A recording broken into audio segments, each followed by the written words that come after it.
I would like to welcome everyone who's participating and attending this webinar, whether through Zoom or on our IFI's Facebook page. This is the first webinar organized by the Issam Fares Institute, and it will not be the last one, as we are starting a series of webinars on different topics relating to public policy in Lebanon and the region. I'm glad that we're starting the series with a special partner, an exceptional platform for Arab women empowerment. She is Arab. On this note, I welcome Samar Shorafa, co-founder of She is Arab, to say a few words before we start the webinar. Samar?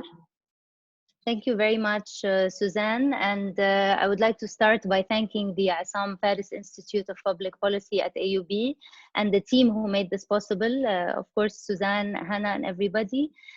She's Arab is a speakers platform working to address the issue of underrepresentation of Arab women, both on speaking platforms and in business. And we're delighted to be here today. We've actually taken all our events digitally because of COVID-19 in an effort to showcase our speakers. Our moderator today is one of them, Reem El Salem. She's the founder and manager of Global Humanitude, a consulting organization based in Brussels, Belgium, where she joins us from today. Reem brings close to 2 decades of on-the-ground experience in forced displacement and humanitarian work, working for most of her professional life with the UNHCR, serving with it on all continents in conflict and post-conflict areas. She has extensive experience in the important functional areas of humanitarian response, refugee protection, and policy advocacy and strategies, as well as civil society engagement and strengthening. So without further ado, I'd like to pass it on to Reem to get us started. Thank you very much, Samar, and thank you to the Issam Fares Institute for inviting me to be part of this webinar, and also a very warm welcome to our distinguished speakers, facilitators, and as well everybody who's joining us online. Before I introduce my speakers, I wanted to walk you through some housekeeping issues. So what we will do after the introduction is that we're going to go through an initial round of short questions and answers with each speaker. So we have 3 of them. And after each one of them is done, we will open the floor shortly to our listeners online for 1 or 2 questions that you may have. And that would be addressed to the speaker herself based on what she has just said. That will take us more or less up to 4 o'clock, and then the last half an hour, and we hope that you will all be sticking around for that, would be for a more intensive Q&A with our listeners online. Now, since there is a large number of people that have signed up for this webinar, which is very exciting, I want to just clarify that we will only take questions in writing. So please send them through the Q&A function, and I will be addressing them depending on where we are in the conversation. And yes, as normal, of course, please keep your microphones muted since we are a large group. I think I have covered most of the housekeeping issues. And without further ado, I would like to actually take a few moments to introduce our speakers. And we have really a group or a lineup of amazing women with us. My first guest is Maysa Jalbout, who is a recognized leader with 25 years of experience in international development and philanthropy. She's currently a visiting scholar and special advisor on the UN Sustainable Development Goals at MIT and ASU, and a non-resident fellow at the Brookings Institute. She was the founding CEO of the Abdullah Al Ghurair Foundation for Education, a landmark philanthropic initiative based in Dubai with a budget of 1 billion. She was also the founding CEO of the Queen Rania Foundation in Jordan. And Forbes recognized Maysa as one of the 100 most powerful businesswomen in the Arab world in 2016 to 2018. And my second speaker is Zahra Bazi, who is a program manager at the Arab NGO Network for Development since November 2011. And her work mainly entails research coordination and project management focused on development, governance, and human rights policies. And she is engaged in networking and cooperation with national global civil society organizations. She has also worked previously as program associate at UNDP Program on Governance in the Arab region, and also on anti-corruption and integrity in the Arab countries from 2007 till 2011. And last but not least, I'd like to introduce Mirna Atalla, who is the Executive Director of Al-Fanar, the Arab region's first venture philanthropy organization, which provides tailored funding, high engagement management support, and real-time impact evaluation to ambitious enterprises working to improve children's education. And under Mirna's leadership, Al-Fanar has expanded actually its portfolio of social investments within Egypt, to Lebanon, to refugee communities, and most recently to Jordan. Now, before that, she had worked at the National Democratic Institute for International Affairs in Beirut, and she there managed civil society strengthening work and supporting the training of women and youth candidates. So welcome to all of you. Perhaps before we get started with you, Maisa, I wanted just to a little bit frame this conversation and why we are here. So, of course, you know, COVID-19 has had a tremendous impact on the work of civil society globally. And already analysts and researchers that have been following this have pointed essentially to two different kinds of impact. And I'm speaking more globally here. So on one hand, the usual way of doing business of civil society has been disrupted, so at least to some extent. And you know, this is due to a number of reasons, so extended lockdown measures, hampering their ability to organize and meet and advocate. And of course, also in a number of countries, governments are using the COVID crisis to tighten their grip and you know, on the work of NGOs through measures like state surveillance, censorship, and also the weakening of checks and balances. On the other hand, however, there's an emerging evidence that the COVID pandemic may have rejuvenated, if you will, civic action, forcing civil society actors to be more creative. So not only on how they are working, but also who they are partnering with, how they are partnering. So in some countries, we've seen them, for example, engaging more with business, you know, business actors than before.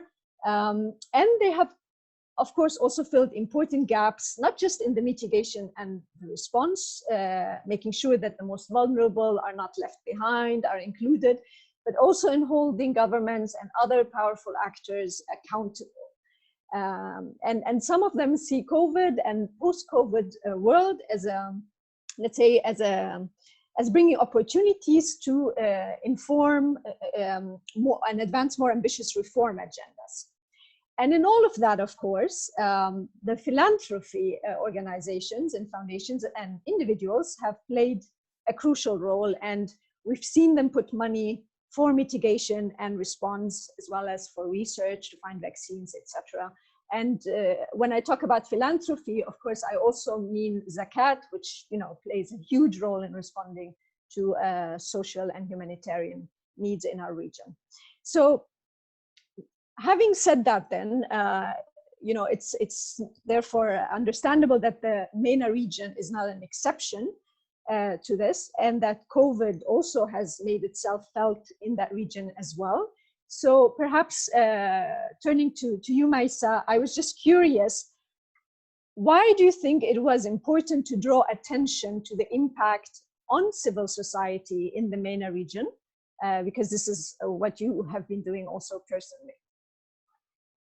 Great, thank you, Reem, for that fantastic introduction. Before I answer the question, I just wanted to say a great big thank you to IFI for kicking off their webinar series with us. We're really honored. They are such an important voice in the region, bringing forward important voices. I also want to say a special thanks to She is Arab, which is such an important new social enterprise and initiative. And I encourage all the women listening to sign up to the platform and engage in the discussions that are taking place. And lastly, to everyone who's signed up and participating, we know you have a lot of choice. There are a lot of webinars, so thank you for tuning in. We hope we can have a very interactive conversation. Now, it's not surprising that in the discussions that are taking place internationally and regionally, we are primarily hearing about the impact of the pandemic on health and the economy, but less so on the most vulnerable people around the world. And this is definitely the case here in the region. Unfortunately, we are seeing that the pandemic is having a disproportionate impact on the most vulnerable people in the region, refugees, marginalized communities of all sorts, women, rural communities, those who are in the lowest economic bracket. And naturally, those people, in the absence of government assistance, will seek help from civil society. So nonprofit entities, social enterprises that are their main lifeline, whether it is for employment or for social services, counseling, and sometimes education as well. The last few months have shown, particularly in countries where they've experienced a lot of trauma, whether it's due to ongoing wars and conflicts or economic instability, such as in Lebanon, Iraq, Syria, plenty of places across the region. Those are also the hardest hit in terms of the impact of COVID on those communities. As they turn to civil society is obviously doing all it can to respond, but the demand is so high that the impact on those organizations is crushing. They are, as a result, many of them facing an existential crisis. They are facing a downturn in the amount of financial assistance that they receive, because naturally they would rely on fundraising events to raise funds, which have now come to a standstill. They may be selling products and services that they are less able to do that in this context. And of course, donations have also decreased, particularly individual donations. So it's a double whammy. They have an increase in demand and a decrease in the amount of resources. Now, it's really important to mention that the pressure on civil society has been there for a long time. And this is in large part because they don't have consistent, sustainable funding. They are not well endowed.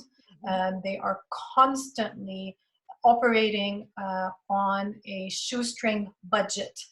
And so it's a long-term issue exacerbated by continuous challenges in the region. And now COVID has really just put a tremendous amount of pressure that they cannot withstand without some serious changes. And I think this is where we want to spend the majority of our discussion. I also just want to point out to something that's equally as important, because it's not just about resources, it's also about their ability to deliver their support to vulnerable people. COVID has really disrupted our way of life in general. For many of us who perhaps are participating in the discussion today, we're able to work at home. But for these nonprofit entities and social enterprises, they're on the ground.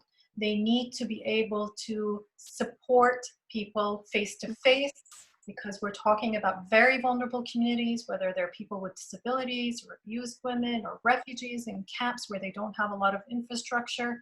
And all of that has been disrupted.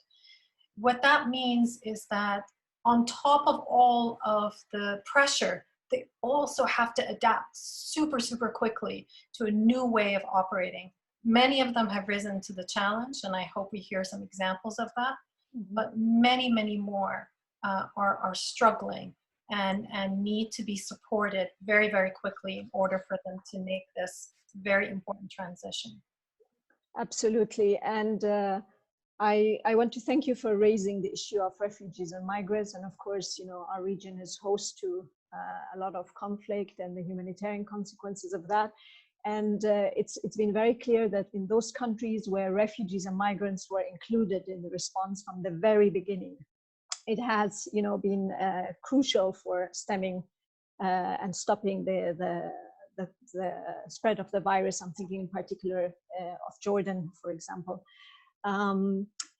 Okay, and then therefore, I mean, you've talked about all these challenges and also the funding, and as you rightly mentioned, there were already a lot of challenges in getting adequate funding. So therefore, what has to change in the region in order to better support, you know, civil society and overcome these changes? I know that you recently published an op-ed, which is entitled "Why MENA Needs to Change the Way." Its way to support civil society, and there you called for change. So what type of change is needed, and how do you see it happening actually?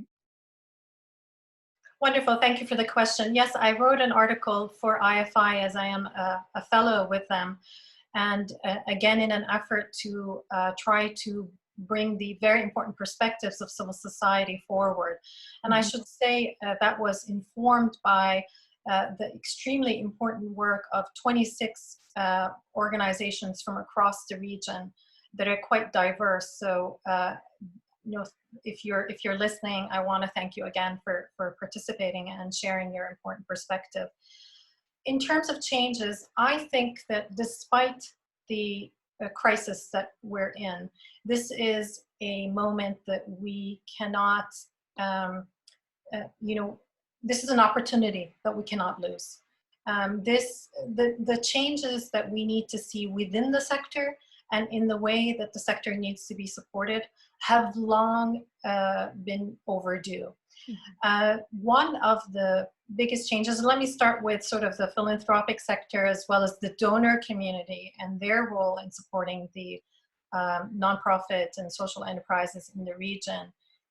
And then move into what I think the sector itself should do. And it's important to say we're all extreme supporters of civil society here. So what I think we want to do is have a very frank discussion about the fact that, you know, as a sector, we need to change as well and adapt and grow. So the first thing is we need the donor community to act in a very different way than it has been. Because unfortunately, the crisis that we're in today is in large part perpetuated by the drip donor approach that we're seeing in the region. We need donors to come together. This is a trend that we are starting to see grow very successfully around the world, but unfortunately not in the Arab world. Pooling funds between philanthropists, between donor communities, including aid agencies, is essential if we are going to see funding being leveraged and used in a strategic way to be able to respond to the massive impact. If we're going to put pressure on civil society to scale up to meet the demand, we also need to be able to scale up the resources that are available. And it makes a whole lot of sense to be able to pool funding and to share not just cash assistance, but resources, because we recognize that those sectors have a lot to bring to the table. That's point number one. Point number two is the private sector has a lot of resources that the nonprofit sector would love to have access to. I mentioned earlier that we're seeing civil society struggle to digitize, you know, and come into sort of the e-economy and e-operations. The private sector, including some governments in the region, have actually done a fabulous job of doing that. And that transfer of know-how, the skills and the resources that comes with that would be a tremendous asset to the nonprofit sector and a great way for them to contribute when they are also cash strapped at this time. And third, and cannot be underestimated or cannot state it enough, we need to invest in long-term capacity development of this sector. We are not going to be able to wave some magic wand where they're suddenly going to be able to deliver everything online and everyone's going to be able to scale up. No amount of cash can make that happen. This is a methodological, strategic process that requires long-term partnership and investment, which is why I'm so happy to have my two co-panelists, because they have a lot of expertise in this space. So I'll end there. Basically, pooled funds, in-kind contribution, in digitizing and skills and resources, and long-term capacity development and partnership. Yeah. Indeed, and there's a lot of work that needs to be done in terms of changing the way organizations advocate with governments, with donors, and already there is some work happening on that front. Maisa, there was a question that came in with regards to clarifying a bit your statement that there isn't enough funds, because the person who's asking the question says that they thought that there was a lot of money available for Syrian refugees in Lebanon. So, yeah. Well, I would really, I think it's true that there are times where there's either a perception of a lot of funding, or the funding is directed in areas where it's not necessarily going to lead to an increase in capacity development of civil society organizations. So let me clarify on that. When the crisis in Syria started and refugees started to pour into Lebanon, Jordan, and Turkey, there was a lot of sudden onset of funding coming from the international community.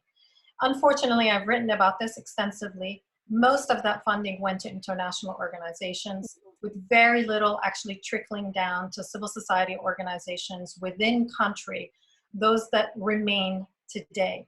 So it's really important, of course, to mention that for donors, that if you're going to see a change in the long-term support for vulnerable communities, you need to invest in the organizations that are front and center, on the front lines of serving the most vulnerable people.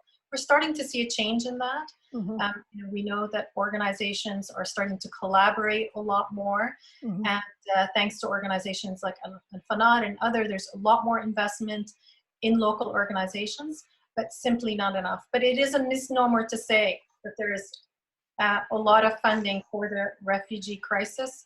In fact, most donors have not yet made right on their commitment, on their pledges. So please delineate the difference between pledges and actual cash that makes it on the ground. Lebanon and Jordan in particular are still missing a lot of those funds.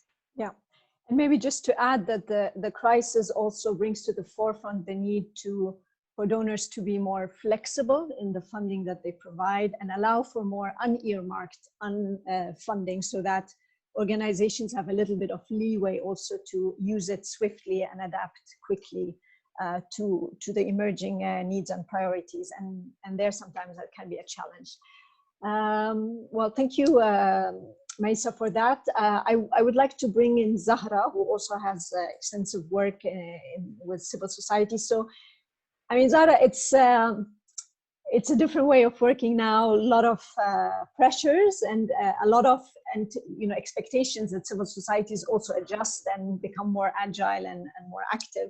And for example, in the area of advocacy, I mean, having to advocate with governments, having to advocate with donors, as we had from Maisa, for their own interests and the constituency they represent, and making sure that the most vulnerable are also taken into consideration. So what are the precise challenges that you see in the area of advocacy and just policy issues for civil society organizations, and what can, right now and also post-COVID, how will that evolve in your view? Thank you, Liam. So yeah, actually I work for a network of NGOs that is mainly focused on advocacy, social and economic policies, fighting inequality, issues in general.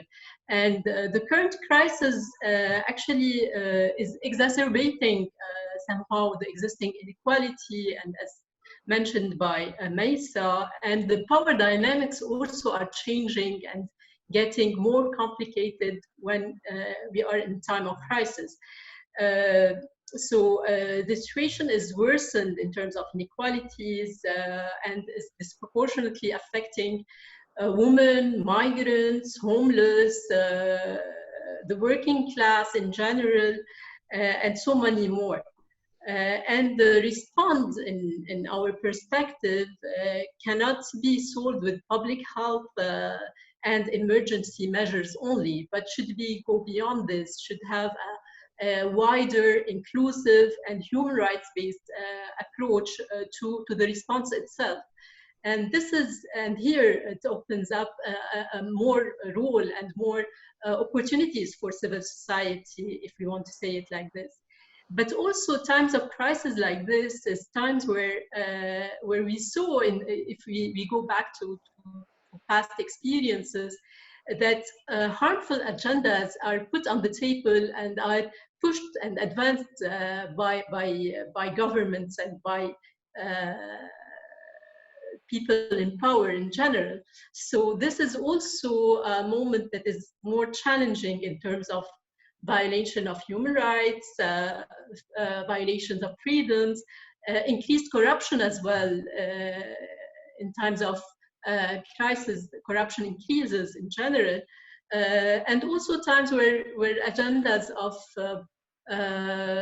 rough economic policies are put in place, austerity measures, alleviation of subsidies, etc., could be put on the table. And this is something that relates a lot to the Lebanese context now, where we're facing socio-economic and the crisis of COVID together, and we see the reforms plans of the governments and the push towards that kind of rough economic agendas and measures to be put in place. A lot also could be said here around the politics and the accountability mechanisms that are put on hold in such situations. So now we're seeing more and more in different countries in the region that the roles and the powers of the executive sector, the executive power, are taking more. Are being more extended and more taking more role in responding to the crisis, while we see that possibility of accountability, be horizontal or vertical accountability, are also put on hold. And this is particularly right for the role of the civil society in holding the government accountable. So most of the measures and the possibility of work for civil society to do this are being impossible due to the measures in place, to the social distancing, to the confinement, etc., measures that are taking place. So possibility to engage local communities, possibility to mobilize, possibility to do real advocacy are limited by the crisis itself and by the measures taken by the governments. It should be noted also that emergency legislation are put in place in many countries in the region. So it depends on the nomination. Some countries call it emergency legislations. Others are talking about other forms of but at the end, we are putting some emergency measures that could be curbing civic engagement and restricting fundamental rights. And this also apply to other countries than our region only. And demonstrations, protests are hindered. And for example, in Lebanon, we were in the crisis came after the revolution, after the protests, the movements in the streets of the people, and the measures stopped the possibility for people to do their social accountability along with with the other accountability measures taken by other institutions. It's also I have a question for you, if you don't mind. I mean, these are very real challenges which you mentioned. At the same time, I understand that NGOs have, taken up very creative measures in order to overcome some of these limitations you mentioned. So I was wondering if you can speak maybe to the, examples where people have used communication channels very effectively, to overcome the limitation of social distancing, of actually being in person together due to social distancing. And also if you've seen, therefore, a different reconfiguration of organizations, so maybe organizations that wouldn't work together because of ethnic, religious, political divides. Do you see a rapprochement between them? Do you see them, moving more towards each other and working together than before? Yeah, definitely. I just want to mention briefly also additional channels without going further, like the issues of access to information that changed also due to the situation, and the difficulty to gain momentum around causes. Whenever you have an emergent situation like the one we're living now, it's difficult to gain momentum around specific advocacy areas, and this is also need to do. Maisa talked about the financial constraints and the need for civil society to do much more in these circumstances while they have less. So this is briefly the challenges that we are all facing in this situation. However, yeah, we need to see the opportunities and what the organizations are trying to do in order to respond or to sustain themselves in this situation. And I think a major point here, and after saying that the situation needs a holistic approach and inclusive approach, and in the response itself, here come the added value of the organization and the opportunity of the civil society itself to respond due to the strength they have, the expertise, the resources they have developed over the years, and the principles that they've been working on and they were pushing for here are being more and more relevant, and shows the relevancy in such situations. Also, I wanted to say that it's an opportunity for civil society also to respond to the criticism that we've been hearing around civil society, being disconnected from the grassroots, being disconnected from local communities. So this is these moments provide this opportunity to go back to this, to really see what the people need, and to do the link with grassroots organization, to do the link with local communities, to bring up their voices, to bring up the needs that are emerging more into the advocacy dialogue and the policy dialogue. And here, it gives the necessity for civil society to do more coalition building and more networking, and to enlarge their work, to open up to other components than the NGO sector itself, and to work with trade unions, to work with social movements, to work with emerging youth groups, professional associations, and private sector, and bring them all in the table, especially if they want to have an advocacy role, and a role that is now very much needed and clearly needed in informing the response of the government when it comes to COVID-19. Yeah, indeed. No, thank you for that.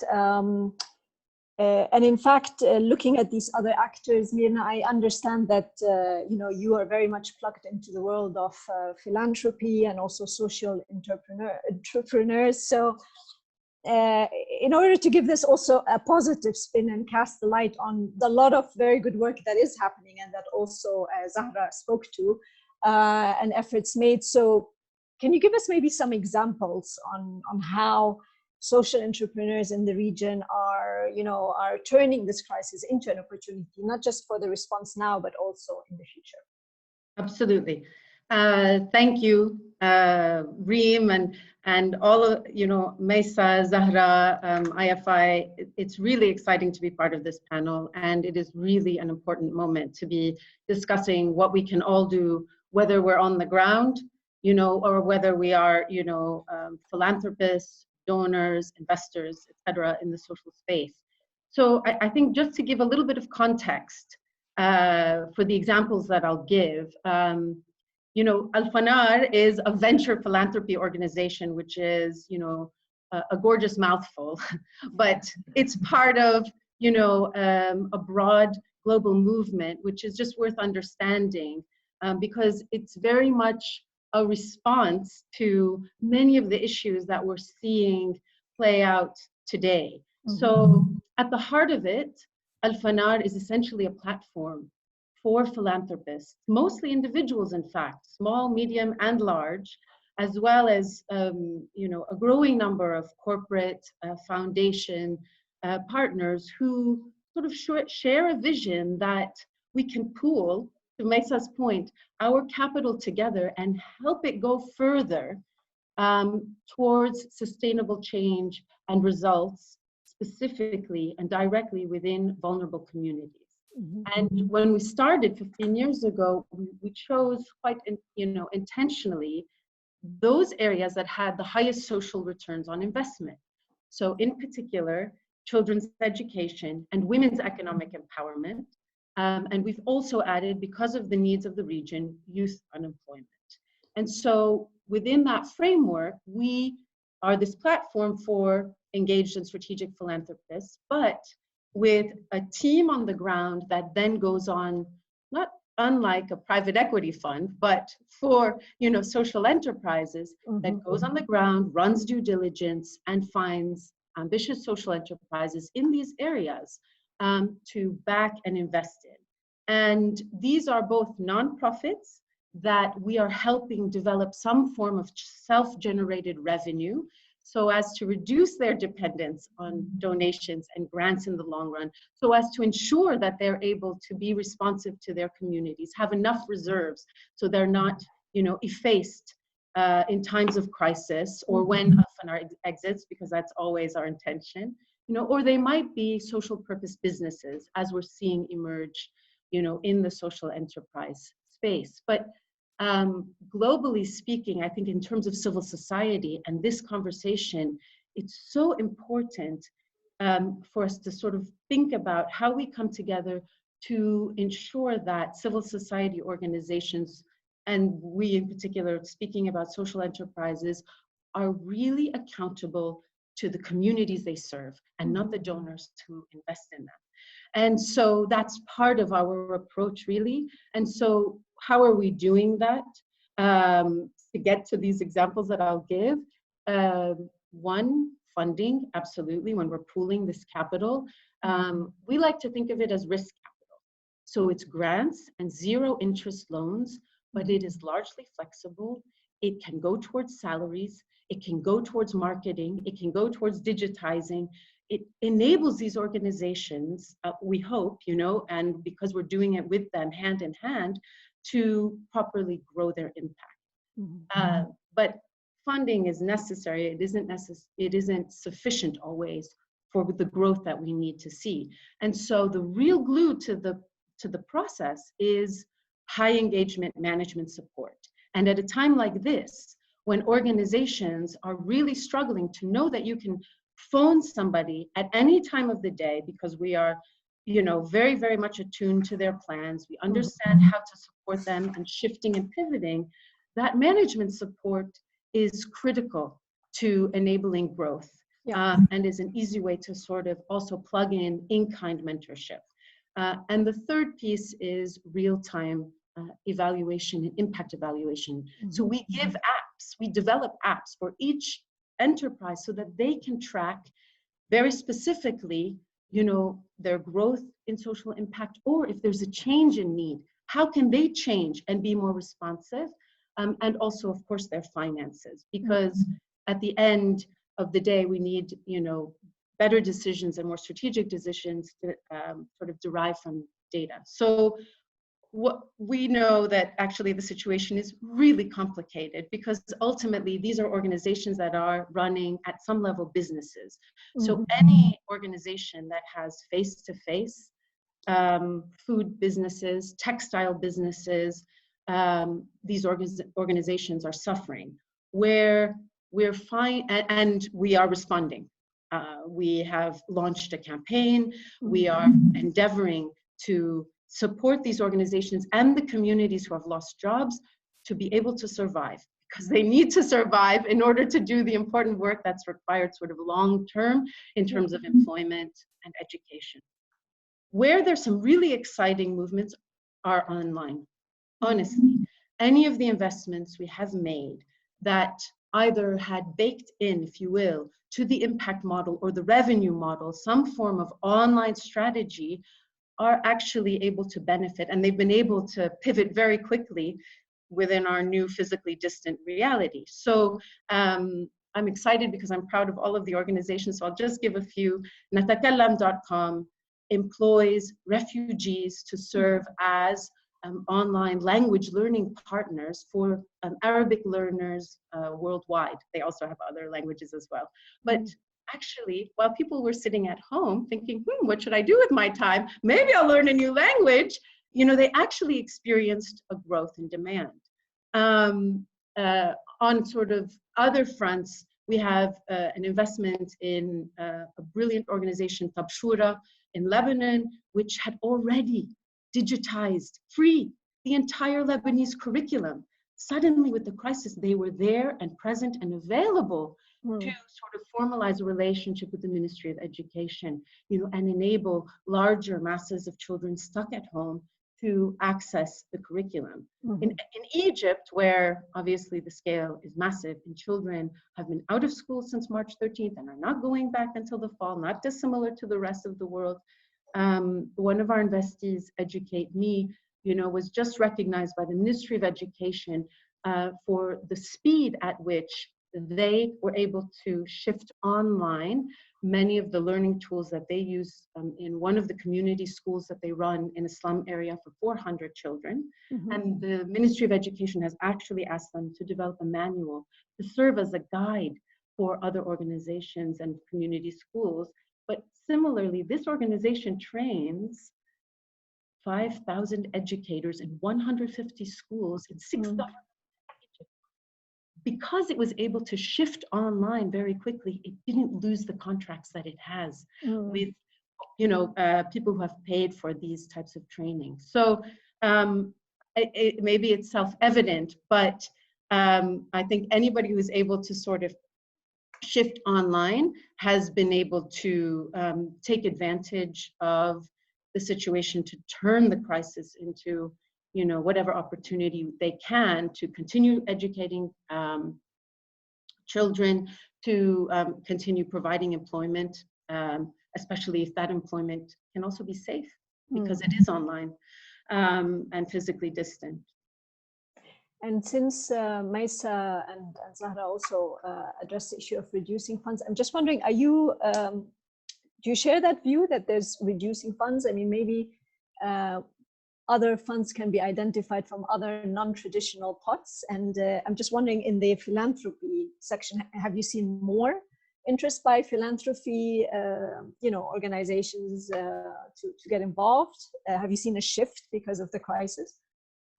Yes, this is an extremely important question because we are a fundraising organization. So, I mean, we are also fundraising in order to back these, phenomenal social enterprises. So we are seeing sort of shifts and trends and having to adapt. So in terms of changes and movements, I think you identified it in the beginning that there is this like awakening, there is this desire to give. And for sure, in terms of crisis, there is an imperative, a moral imperative, and a choice we can all make to get involved at any level to respond to needs. So we are seeing an appreciation and I wouldn't say growth, but I would say continued support, but really an emotive response to emergency. Because, you know, when people are going hungry, you know, it's very difficult to build their capacity later on if they aren't able to eat. So that is absolutely understood, and it's, you know, brilliant. Even we, so for example, you know, we, you know, something I would encourage all donors, including ourselves, so to be agile and nimble, for sure, in order to be responsive. We typically focus on education, economic empowerment, you know, type social enterprises, but we are also very much understanding of what is happening in Lebanon. And so, you know, in March, we had already run due diligence on the Lebanese Food Bank.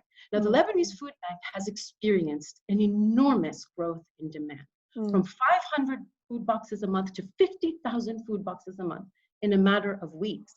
Most of the funding is going directly to the food boxes. And so when we approved or, you know, decided to provide a grant, the idea was, what do you need in order to scale your operation, in order to respond? So we were agile in terms of, okay, the sector is absolutely necessary. We need to feed more people. But what does this organization, which is also an umbrella to 100 other, you know, NGOs on the ground delivering, they need warehousing, they need capacity building for their team, they need to think strategy. They too need to be sustainable. Food banks around the world use sustainability strategies. How can we be supportive?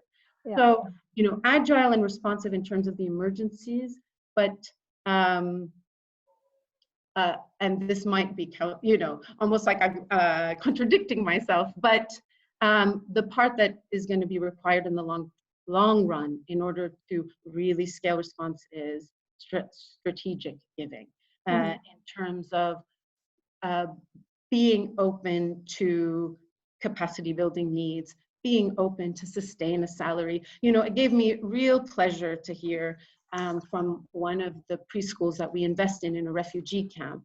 Because the salaries continue, because our grant enables that to happen, even though the children are at school. It was the only preschool within the Burj Al Barajni camp that was able to shift its instruction immediately online. And so that kind of strategic, if you've made a commitment in a space, try to stick it out, because there are enormous needs coming up in education and employment, etc. So not to just shift wholesale to emergency and forget that there's an entire sector that needs support. And in fact, on that, there was a question that came in on, you know, this important role that is done by advocacy, and maybe actually I'll see if you know, Zahra, you want to address that. The person who posed the question asked, how do you measure the impact of advocacy as an organization when, you know, when you do it? So over to you. Thank you, Max. Yeah, actually, this is one of the most difficult questions, and that we face all the time in all our talks with donors, with partners, how to measure the results of advocacy. Actually, we try to not to put indicators that are really complicated when we want to measure advocacy. We need to understand what kind of indicators we can put. So we cannot say that we are changing the whole social and economic policies of a country and then say that we did not achieve. We need to see what is achievable and try to put our indicators in that sense. This is somehow, so what in advocacy, what you can achieve when the situation is complicated, when there is no political will for change, is somehow more mobilization of people, more mobilization of organization around the areas, the human rights, the issues that you are trying to defend. So more knowledge on this. So you need to build on the long term. So your strategy could be a long-term strategy where you're building towards achieving a change on the longer term, and that what you are achieving on the shorter term is more mobilization, more knowledge, more awareness, more engagement of different parties around these issues in order to achieve this change on the longer term. Yeah. Okay, I'm still looking at the questions that we have are coming in. So, and this is to all of you, but perhaps I first give the floor to Maysa. So, what effort is being made on strengthening cooperation among NGOs or creating a coordination body? So not government. Sometimes it seems there is competition and overlap among different NGOs. That's an issue we kind of also put up front. So Maysa. It's a really good question, and it's one of those sticky issues that still needs to be addressed across the region. I would say that competition between civil society organizations is common the world over.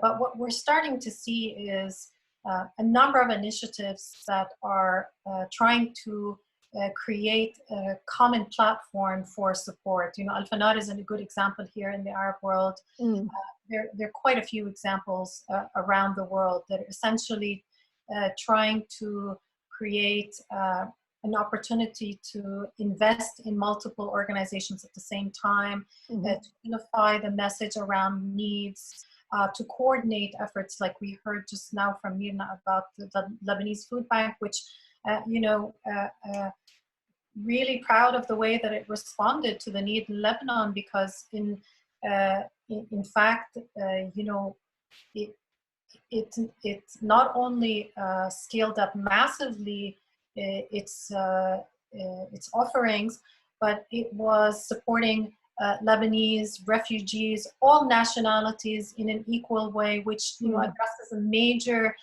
grievance in the way that civil society works across the region. But I think very importantly, what we're starting to see in the way that they collaborate is on the issues that need resolution. So it's not necessarily about coalitions. This is more around tackling those issues that are sticky. So a really good example is the fact that, you know, despite the massive penetration of mobile technology in the region, we still have this really, really problematic approach to access to banking for the most underprivileged in the region. So you take refugees, or, you know, women who are working in informal economy, or you know, lots of different parts of the communities that civil society works for. These people are unbankable by traditional standards. And so what we're seeing now, for the first time, this massive pressure on the mobile industry to start flowing cash to the communities that they're serving, and to essentially short circuit the banking process. You know, this is a positive coming out of this crisis. Absolutely, yeah. No way to reach these people without being able to create electronic wallets. And they're now suddenly working with, you know, the small organizations in the refugee camps that they would normally not deal with, women social enterprises that would be normally have to, you know, go somewhere to be paid cash on a for daily wage.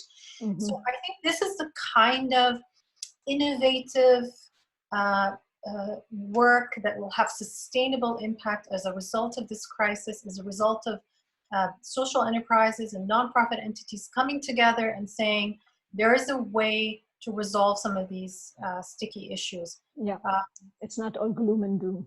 No, it isn't. And it's really important to walk away with this message here today that actually I am incredibly proud to see how civil society has responded to this crisis. You know, whether it is making sure that the message on COVID awareness gets to refugees who have no access to traditional, traditional messaging and traditional support. Whether it's hospitals opening their doors to those who would not be able to have access to care, whether, like I said, food is being distributed in massive numbers, NGOs that are delivering counseling to people with mental illness and depression has skyrocketed, as we all know. And now, organizations are counseling people through whatever methods are available to them, WhatsApp and digital means that were unheard of to be used previously. So there's no shortage of creativity, let's be honest. It has been absolutely amazing how this sector has responded. But what we're talking about today is that they need support, and they need to change the way they operate for them to be able to sustain and scale their impact, because unfortunately, let's face it, this crisis isn't going away anytime soon.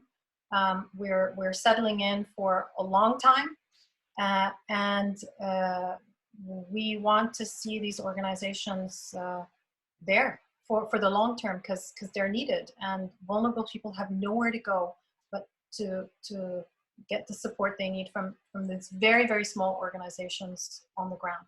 Indeed, and I think we often forget that while they also have to respond to the needs of their constituencies and people who depend on them, NGO workers and their families are also at risk. So they are juggling also that challenge at the same time, and at huge costs. So.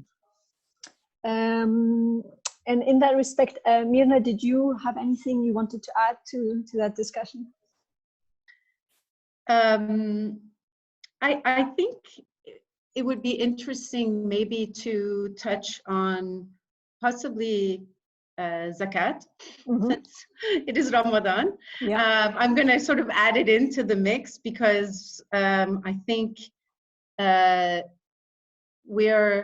happens that we're in the middle of a crisis, and it's sort of important to think about this, one of the largest wealth transfers that occurs globally throughout the year, but specifically, right now. And it is highly aligned with the SDGs. And when we have this sort of outpouring of emergency needs, plus all of the critical issues in terms of creating sustainable change on the ground, I think that it is an opportunity for philanthropists who give in this manner to maybe even double down on strategic options in front of them, and to consider pooling their zakat, and really directing it in ways that they can strategically monitor the growth and impact of into the future. So I maybe it was sort of a zinger that we just sort of threw in there, but I think it's important to talk about all the tools that philanthropists have at hand, so that they are deployed as effectively as possible. Absolutely. And in fact, one of our listeners suggested that maybe funding isn't so much decreasing as changing. And I think what you're saying is that there is indeed potential for change, not necessarily that it decreases. I know that UNHCR, for example, has made a recent experience with, getting zakat for humanitarian crisis. And my understanding is it's been a very, very fruitful and productive partnership with entities and persons that are giving zakat. So there was just a couple of things that came in through the chat that I just wanted to address. So someone asked if the Sam Faris Institute had a list of NGOs in Lebanon, and the answer is no. But they work with different networks of NGOs. So not all of them, they have their network. And there was also a question from Ziad on examples of linking relief, rehabilitation, and development. And there, if you allow me, one example that springs to my mind is the whole work that is being done on sort of sustainable livelihood and income generation. So again, if I can use the Jordan example just because I know it better. So there's been, projects funded by donors put in place that allow Syrians to refugees to work in specific sectors, and that brings also improved development for the area in Jordan and also for the host community, and at the same time addresses the issue of becoming more self-reliant and allowing them to exercise the right to livelihood. So it's kind of a win-win on all fronts, and that is being done in a much more, let's say, in a broader manner than before by humanitarian organizations. Okay, I think that was it so far for the chat. I had a question to all of you actually, which is, I mean, on one hand, the NGOs have proven, as you all mentioned, that they've been able to reach the most vulnerable. I'm just wondering if we have seen an increased reliance and realization by governments that this is the case. So have they used actually this access that NGOs and knowledge of community that NGOs have in order to delegate some of the response, involve them more in the response? Or has it been very much of a, has it been a difficult relationship? Who wants to go first? I can go first. Yeah. I'm sure that there'll be lots of opinions on this. It'd be interesting also to hear the feedback of people participating. I think one of the challenges that we have in the region around supporting the most vulnerable people is that we don't necessarily always see it as a partnership. The magnitude and the scale of the needs across the region is such that there is no way that any one sector could actually meet the needs of everyone. It needs to be a partnership between all actors. And I'm really glad today that we touched on the role of nonprofits, the role of UN agencies and whatnot, but I want to talk about a sector that we haven't talked about as much, which Mirna knows a lot about, the social enterprises. Mm-hmm. One of the issues that we're not quite giving enough airtime to in the region is the fact that civil society needs to be able to generate revenue in order for it to sustain itself. And there are lots and lots of attempts at doing that in the region, but unfortunately without change in the system and an increase in support and acceptance of this transition, the environment for social enterprises is not yet robust enough and supportive enough. It's a little bit like entrepreneurship in itself, right? Like the small entrepreneur is still struggling to make it in the region. And it's the same with social enterprises. They just don't yet have a good hold on how they can develop that revenue and grow. But Mirna mentioned a few examples of those, and I would really urge that this is a transition that we need to make and make very, very quickly, because it's obvious that unlike, for example, in Australia and in Canada, where when the COVID crisis hit, the government relief packages actually included cash assistance for nonprofit organizations so that they can maintain the salary of civil society staff because they recognize them as essential to the COVID response. This did not happen across the region, and it will not happen anytime soon.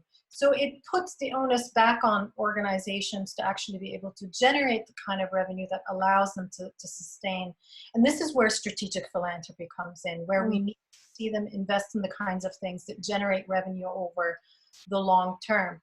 And so I think it's a shift in thinking that we need more than anything else. We need to work in partnership We need to think sustainability. This is not about tossing responsibility or blame. There's no time for that, actually. What we really need to be doing at the moment is thinking about solutions and thinking about those creative enterprises that we mentioned. How do we support them to go forward? Mm-hmm. Thank you. Myrna, you wanted to come in. Yes, I just wanted to, this is really fantastic. I mean, now the conversation feels like it's bubbling, but I did want to go back to 2 points. So one was about government support, you know, and I think Maisa, you know, pointed out very well that, you know, there are no stimulus packages, you know, running and being directed towards nonprofits.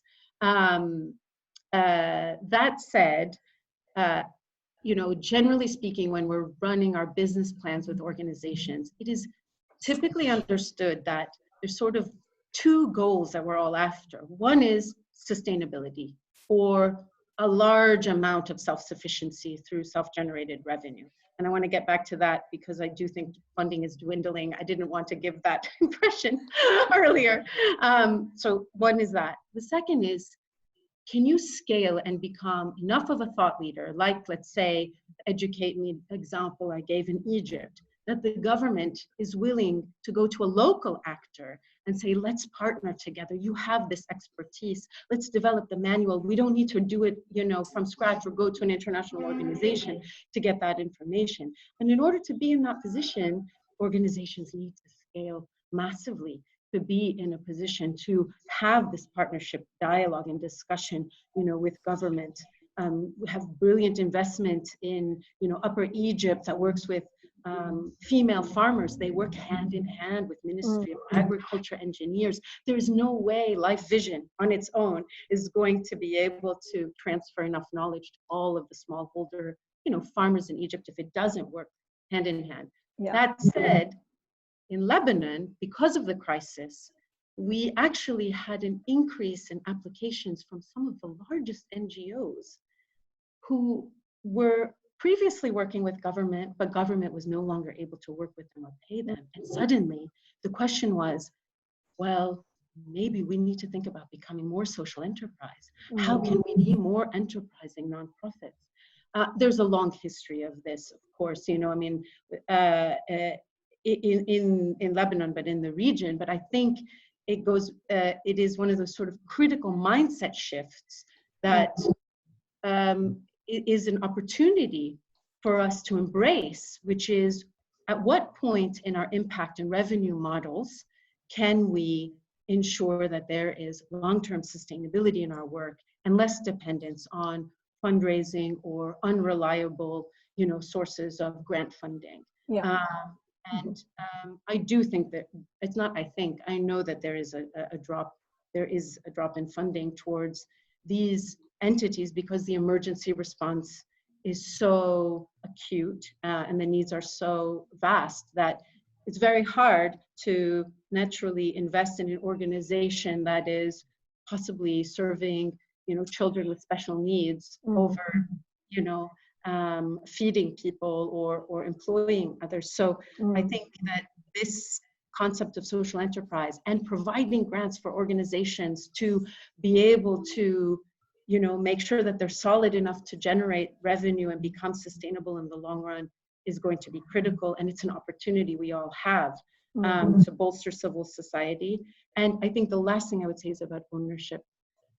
A lot of times we talk about income generating projects that are not owned by the people who are running them.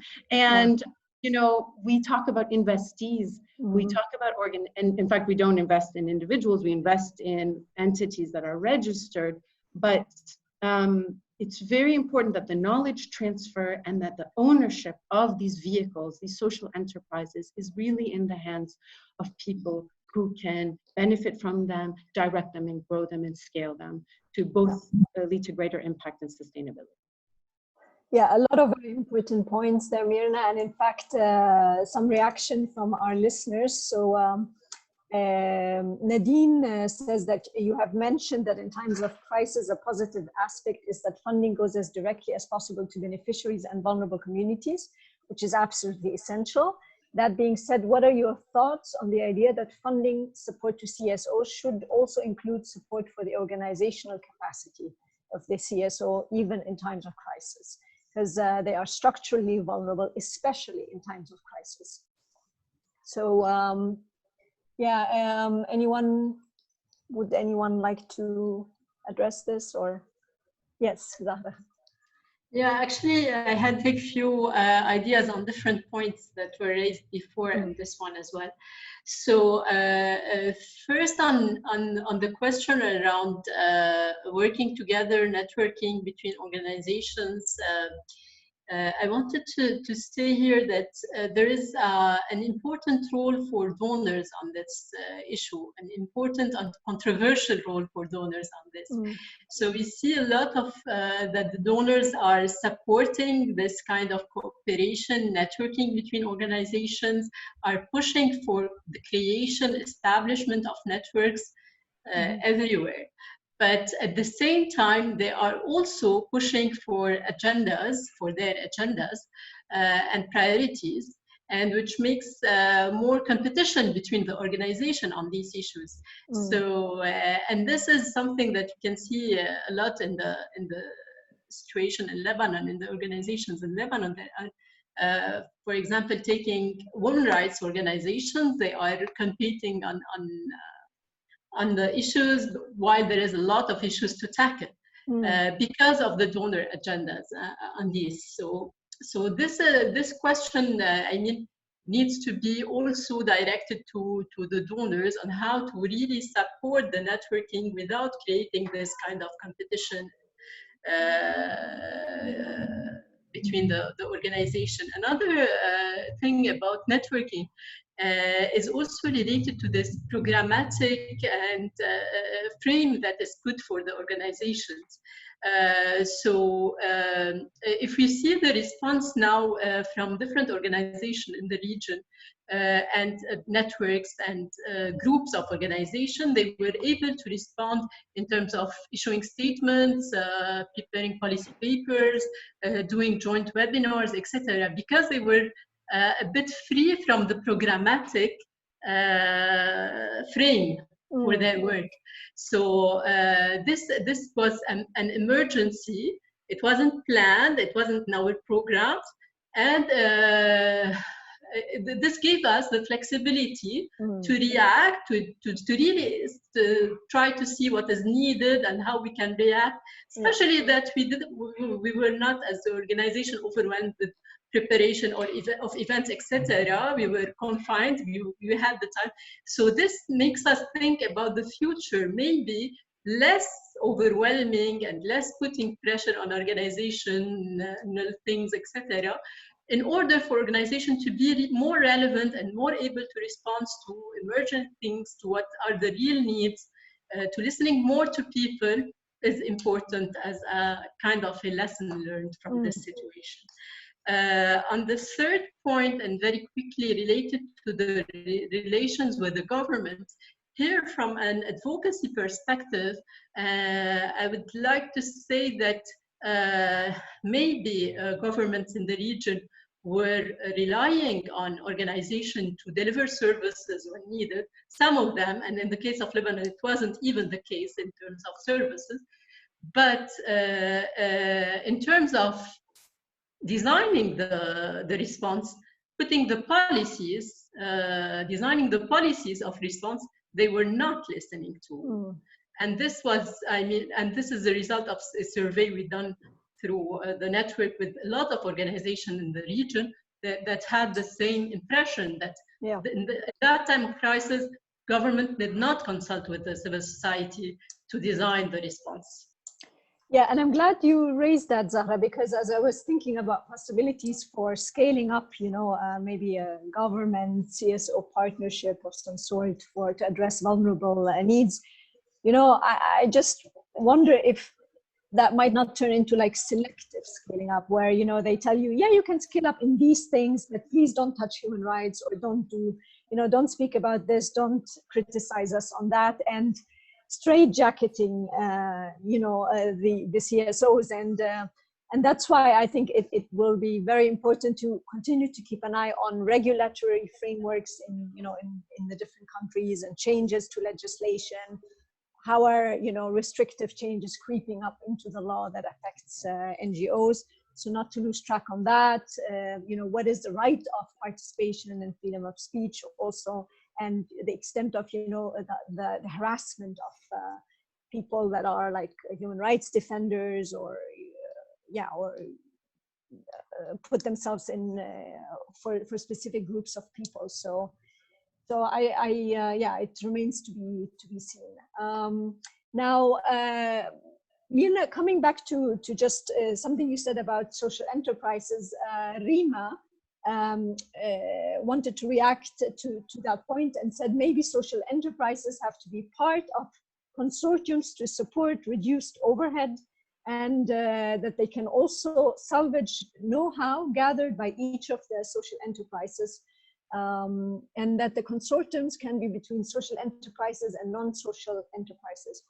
Maybe competition ends up to be healthy, as it makes NGOs and social enterprises realize that they need to continue to grow their solutions.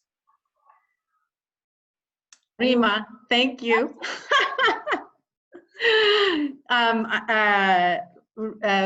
Rima is the head of a brilliant organization, Ana Aqra, in Lebanon, and is very much, one of the sort of stalwart nonprofits in education response, but also has a social enterprise aspect that Al-Fanar has invested in. But I think it's a really important question.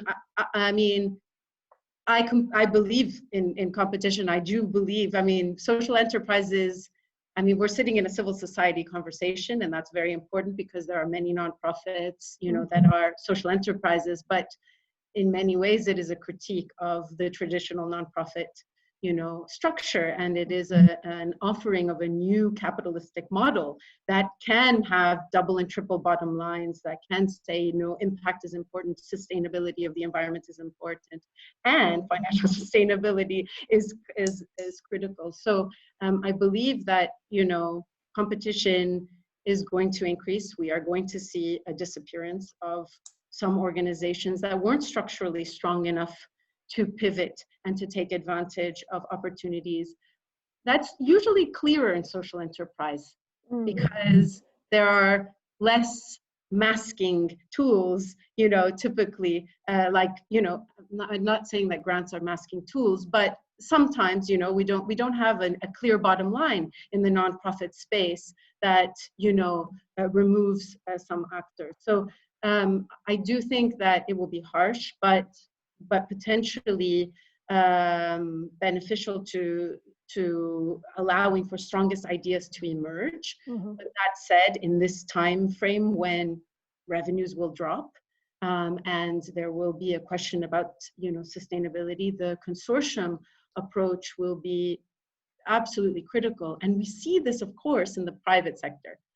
The private sector merges and acquires a lot, but in the nonprofit sector, because the same vectors or incentives don't exist, we don't have a social stock market, if you will. It gets somehow pushed by large donors. Yes, create a network and come together, but it doesn't need to be necessarily. We do a very simple thing, which is to bring our investees together on a quarterly basis, because we believe that they can learn from one another, oftentimes more than we can, top down, teach them. And sometimes actually this allows for the emergence of special projects, larger consortia. Beit al-Baraka and Lebanese Food Bank just, kind of came together to expand. Like there are, I think it would give me great pride and pleasure. And we do this, of course, in the philanthropy space. So we partner with the Hourir Foundation, with Life, with other people to be able to pool and bring together bigger, greater sort of solutions. It's no different. The issue is it's costly. And if nobody is covering that cost, it can be difficult. So we often say civil society doesn't cooperate, but I think if we can, and this is the benefit of the consortium, is if there is funding that can be, larger pools of funding that can be accessible when we come together and pool, oh, I have expertise in this and you have expertise in this, and we create almost like a value chain for the delivery of a particular service. I think we could transform how civil society is perceived, and how effective we are at making great change. Can I come in here, Yes, please. add to that? I couldn't agree more. I think if there's one thing that, good thing that we need to come out of this crisis is that collaboration, partnership is no longer optional. It is about survival. You know, I talk to a lot of donors globally, philanthropists, pooled fund investors, donor agencies, and one of the biggest critiques that they have of the region is that there are no entities that are ready to go to the scale that they would want to invest in. So if you take an organization like Co-Impact, I'm sure many of the listeners are familiar with it. You know, they're not investing in the region so far because they can't find a similar entity to what they're finding in places like India and Bangladesh and even parts of Africa, where they're working with a very large number of beneficiaries and can really scale across country or even across region. So even, you know, that's another thing, is that you have organizations that work at really micro level. We're not even talking about national or even regional level. That's one of the areas that needs to change. If we want to see big investment, we're going to need to see big effort on collaboration. And that will actually force the donors to start pooling funds, because the need will be so big that one donor won't be able to meet that demand, but you'll be able to see people coming together because they're interested in investing in similar issues, you know, across the region. And we know that, you know, the big issues, whether it's environment, whether it's education, whether it's refugees, they're not one country issues. They're regional issues that have an impact at scale and need those large dollars. So therefore they need large interventions. So in that regard, I think the crisis that we're facing now has really made us face this issue. And I think it's so opportune and necessary for leaders in the civil society sector like Rima, yay Rima for bringing up the point, to really be vocal about this and to really step up and have others join in that kind of effort. But let me ask you then this, Maysa, do you think that the regulatory framework, again, in the region and in the different countries, allow for, you know, this scaling up? Because I know of several organizations that, you know, would like to do that, but it's just too complicated to actually make it happen, because there's too many obstacles. So even where they exist in different countries, to actually do, let's say, collective work together, even of the same organization, can sometimes prove difficult. Yeah, no, you raise a very good point, and I've actually written about that. And governments ask for advice on that all the time. We understand that they're missing out on an opportunity to be able to have collaboration, you know, to decrease the amount of funding that's wasted essentially in recreating entities and efforts across the region. They understand that people want convenience as well. So if you want donors to increase the amount of investment that they're making, you need to make it easy for them. They need to be able to donate online, and you know, it's so difficult to be able to do that in the region. And also this idea that, you know, if I want to create a pooled fund, and there are organizations and families in the region that are doing that. We have families, philanthropic families in the region who are working with international organizations on pooled funds. You know, they're partnering with Gates Foundation on health. You know, they're working with really big universities like MIT on tackling big issues such as you know, poverty research. So we're missing out as a region because we're not creating that opportunity. We're not creating a nimble regulatory framework that allows for that kind of scale. But I believe it's going to start to change. The opportunity is too big. Yeah.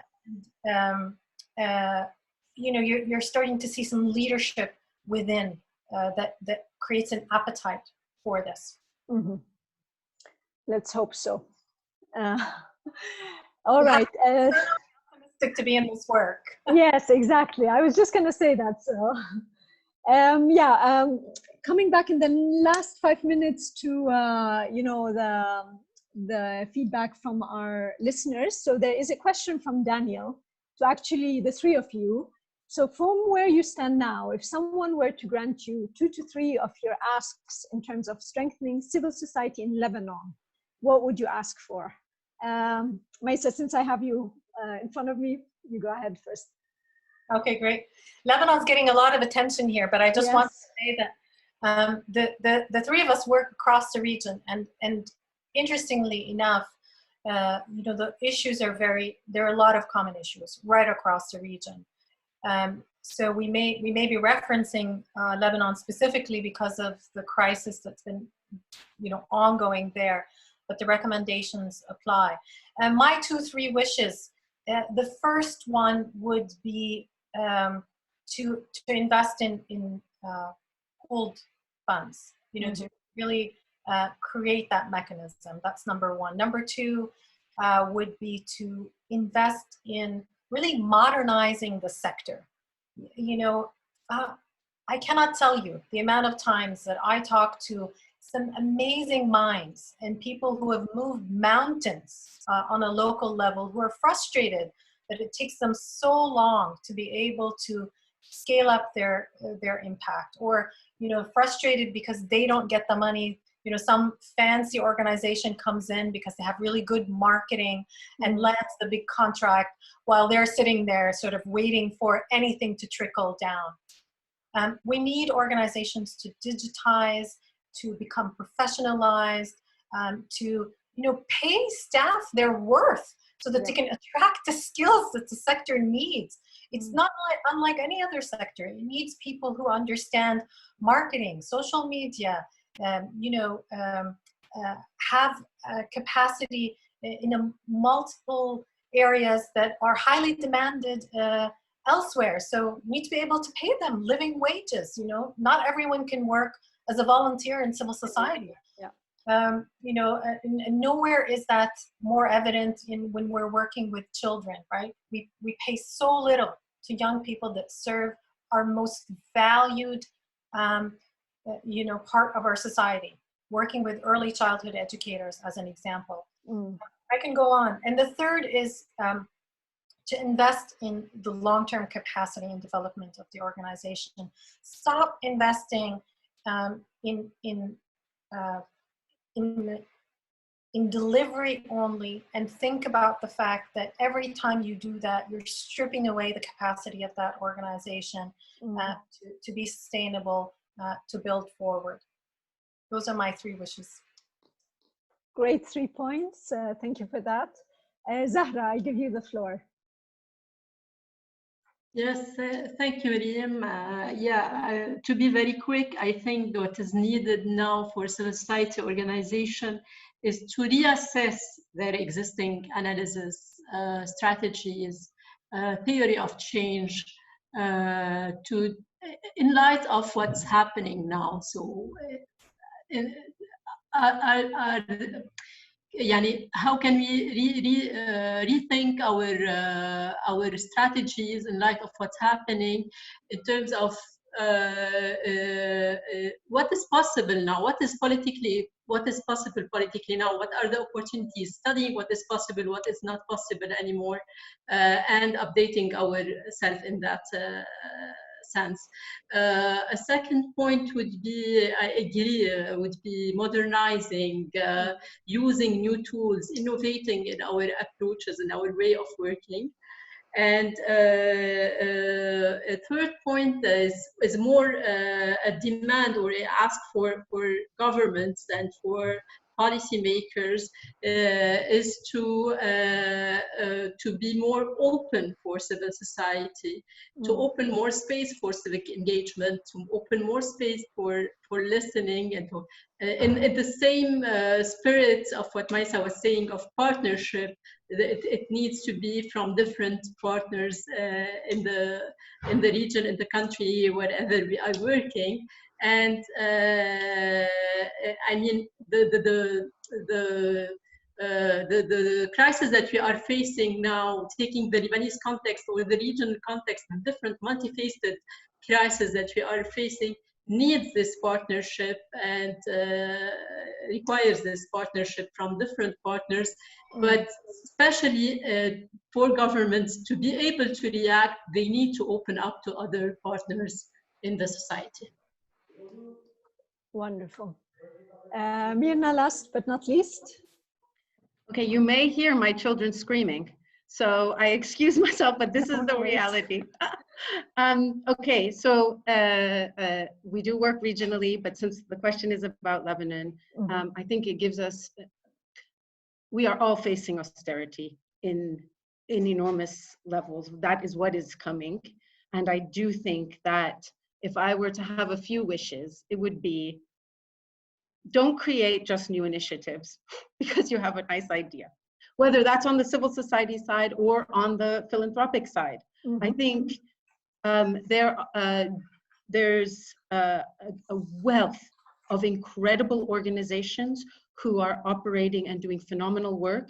There's due diligence that is required, undoubtedly, but come speak to us, come speak to, you know, we can recommend, guide, come invest with us, etc. I think we can pool funds in order to do important work without necessarily recreating an entire new structure that needs to be managed, etc. Because the second point, in addition to collaboration, is efficiency. I mean, a lot of what we've done right now is helped social enterprises and ourselves rationalize costs. So if we don't create new initiatives, we can potentially mutualize, wow, this is going to be very exciting back here, you know, mutualize costs so that we can take precious, valuable dollars and make them go furthest, to go really towards the vulnerable communities and the important social work that needs to happen, and not just to sort of maintain, you know, organizations and new initiatives. And that's enough. I think I agree with all of my colleagues. Thank you. Wonderful. You all complemented each other really well. So thank you, Daniel, for that question. It brings us full circle. I can't believe how quickly time has passed. So I want to say to those who asked if this is recorded and where it will be posted. So it's going to be posted on the Assam Paris Institute's Facebook page. So you can always, you know, replay the entire webinar there.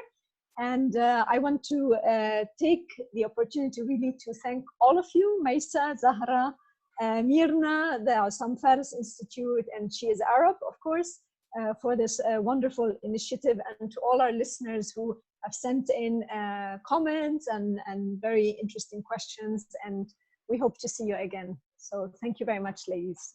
Thank you, Reem. Thank you, everybody. Bye-bye. Thank you, everyone. Thank you, everyone. Thank you. Bye. Bye-bye. Bye-bye.